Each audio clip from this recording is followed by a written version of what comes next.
Hello guys, and welcome back to the channel. Where today guys, I'll be showing you how to avoid scams on Zillow. So guys, the first thing that you of course need to do is go to Google and type in Zillow.com. After that, you just need to go and log into your profile or register to Zillow if you haven't already done that, of course. But now guys, let's see what we actually have in front of us here. In the top left corner, as you can see, we have the buy, rent, sell. We have the home loans and find an agent. And in the top right corner, on the other hand, we have manage rentals, advertise help, and everything about your profile, and the search bar in the middle of the screen. But now guys, let's see how you can actually go and avoid scams on Zillow.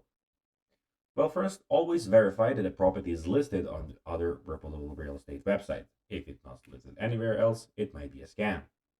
Never send money to someone you haven't met in person. Scammers often claim to be out of the country or unavailable to meet.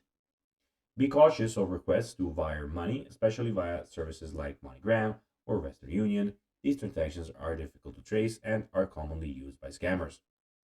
Look out for poor grammar, spelling errors, and overly urgent requests in emails or listings.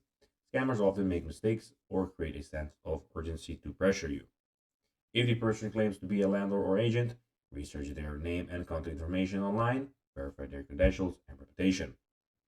If you encounter a fraudulent listing, report it to Zillow by clicking report listing and selecting listing seems to be fraudulent or illegal. By following these steps, you can help protect yourself from potential scams on Zillow and, of course, some other people. So, guys, that will be everything for this video. I hope that you found this video informative and entertaining, guys. If you did, don't forget to like this video, share it, subscribe to the channel, and guys, as always, I'll be seeing you in the next video. Bye, guys.